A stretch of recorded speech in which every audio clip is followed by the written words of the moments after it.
So let's talk about one of the best topics in chemistry, and that is the periodic table. So one of the websites that I really like to check out is just ptable.com. If you need a reference, that's a really good one, and it's really nice because you can actually link to the Wikipedia to see what different elements may look like, what their properties are like, and that type of thing. So at least that gives you some resources there. Okay, so you probably are familiar with the periodic table to some degree, and without shifting back and forth between the ptable.com, I'm just going to keep on going as if you know what that looks like.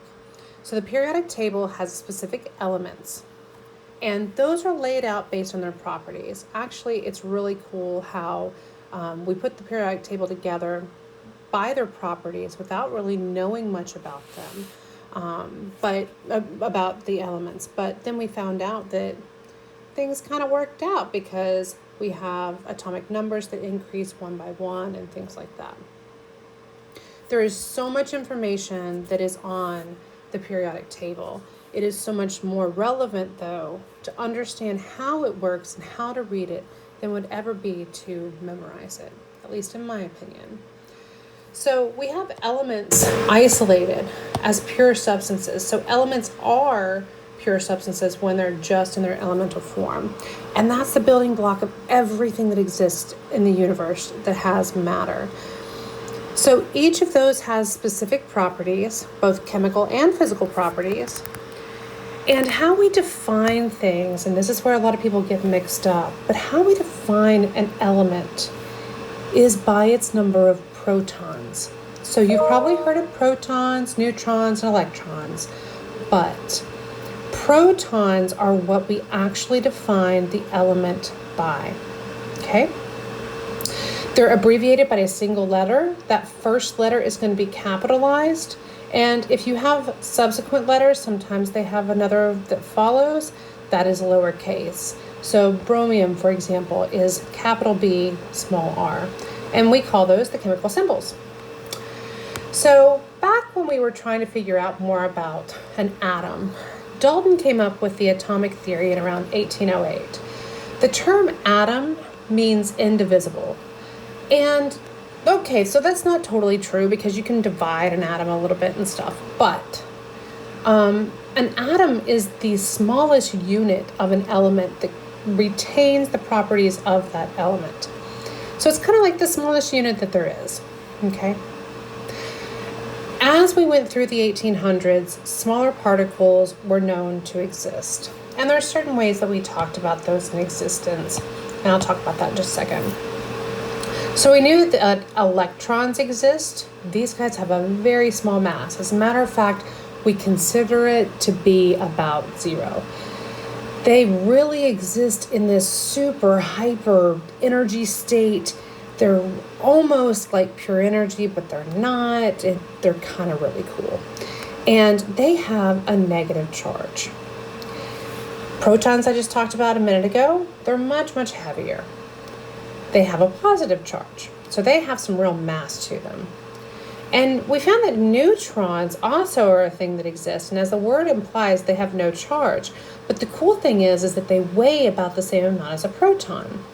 So since they weigh about the same, we can kind of like compare those two by mass. Okay, so there's these experiments that happened so that we could understand where these subatomic particles came from. And for example, there's something called a cathode ray tube. So if you've seen a real old TV, they are based off of this type of technology, and they shoot electrons through this like vacuum. And what we found is that if you have like a positively charged magnet, electrons that are moving through a cathode ray tube go towards that positive charge. And that's part of the reason why we know that electrons have negative charges. And so we found more stuff out about protons and about neutrons. And what we also found, or thought originally, is that atoms were kind of like squishy balls. Maybe like a muffin that had little raisins in it or something like that. And along came this guy named Rutherford, and he did a really cool experiment. Okay, he took a really thin sheet of gold foil and started aiming tiny particles called alpha particles at it. And if you would have all these squishy balls, you would fully expect that these things that you're throwing at the squishy balls would sort of bounce right back at you, right? But that's not what he found. He found that a vast majority of things just went straight through to the other side of the gold foil. Well, that indicates that we don't have squishy balls as atoms, but rather instead there's a lot of empty space. Every once in a while, though, there would be a piece, a particle that ricocheted off, and it ricocheted off big time. So what that kind of showed us is what the atom actually looks like. So the atom has this tiny little thing in the very center of it that's the nucleus. And that's where the protons and neutrons exist. That's where the things with mass exist. And since you've got protons there, that's a positive charge. Way far away, like we don't even realize how far they are away, probably electron shells that look actually nothing like circles, we'll talk about that soon, excuse me, is where electrons live. They're kind of held in by the positive charge of the protons, but they are quite a bit of a distance away from the nucleus. And as I said, they almost exist as energy. So that's kind of cool. That's what atoms actually really appear to be. That's sort of what we sort of know about them now. So we knew the protons and neutrons had the same mass-ish. So we started to define what's known as an atomic mass unit, or AMU, okay? And we kind of circularly define the AMU because a carbon atom that has a mass of 12, and that mass would be from 6 protons and 6 neutrons, we define an AMU as 1/12 of that.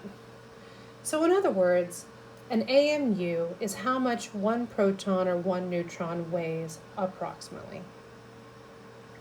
So protons have a charge of +1 and a mass of 1, AMU.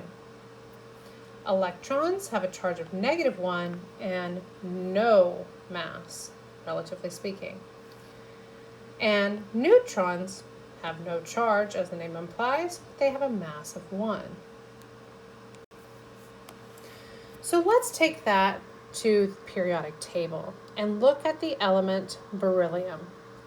Up top, what we see is the atomic number. That atomic number represents the number of protons that are in the nucleus for beryllium. Now that also represents the number of electrons if, and I mean a big if here, if that atom is neutrally charged. So there's no charge, there's no +1, there's no -3, it's just neutral. So I consider this the baseline for electrons, but it's the number of protons, period, okay? On the bottom, you have a number that has a fraction. It's not a whole number. The reason why this is not a whole number is that it's the average mass of all beryllium atoms in the universe. So why is that not a whole number? Because here's the thing. You can change the number of electrons and it doesn't change the identity of the atom or the element that you're dealing with. You can change the number of neutrons and it doesn't change the identity of the element either. And we refer to the changed number of neutrons as isotopes. But if you change the number of protons, you change the element that we're talking about. Okay, so isotopes are the same element, just with a different number of neutrons. There are certain neutrons that are most common, Like in beryllium, it's 9.012. So probably the average mass for most beryllium atoms is 9. So that leads me to this example. Let's say we have an average mass of beryllium is 9.012. Most atoms of beryllium have a mass of 9. So if you have a beryllium atom with a mass of 9, how many protons, neutrons, and electrons are there? Well, we know from the atomic number that there are 4 protons. And I don't see any mention of a charge of this beryllium atom. So that means that we are starting with 4 electrons as well. Here's how we figure out the number of neutrons. We've got a mass number of 9. We take away the number of protons we have because those gave way to mass as well. And that means that there's 5 mass that's left to represent neutrons. Okay? Now, for some reason, we decided many years back to refer to isotopes in kind of the opposite way that we do in the periodic table. So we reverse the mass and atomic number. And I do apologize because I mixed these up here. This would be the mass and this is the atomic number. Okay. So the mass is going to be up top for a particular isotope and the atomic number is down below. Now we do have whole numbers because you can't have a part of a neutron. You can only have a whole neutron. So I see that as mistakes many times that people indicate that maybe you might have like 5.032 of a neutron, and you can't have that in a single atom. You would only have maybe 5 neutrons or 6 neutrons. It would be a whole number. And so when we're talking about isotopes, we are talking about whole numbers because it's no longer the average of the number of isotopes, it's a specific number of isotopes. So, if we have specific types of isotopes that exist, we can, and we know how often they exist or their abundance in the universe, we can actually figure out the average mass for an element. So this is a calculation. And in this problem, you're given the isotope. And notice that sometimes we don't put the atomic number down here.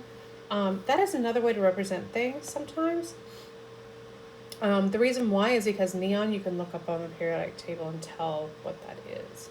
So we have 3 different isotopes. We have isotope of 20, 21, and 22. And their relative masses are given here, as are their percent abundance. Now, when we're talking about percent, we're totaling up to 100%, right? But when we're talking about numbers as far as the universe is concerned, we're only adding up to one universe. So we have to take the percent away. And to do that, we need to divide by 100 on those percent abundances to get these 3 to total to 1, because the 3 abundances would have totaled to 100%. So that's kind of how I approach these problems first, as we divide each of those abundances by 100. And then we have to say, well, here's how often it exists, and here's how much it weighs. And we add those 3 together. So the 3 different isotopes together. So that's where I get this calculation. So that's the first one there. This times this, you'll see right there. And this times this, you'll see right here.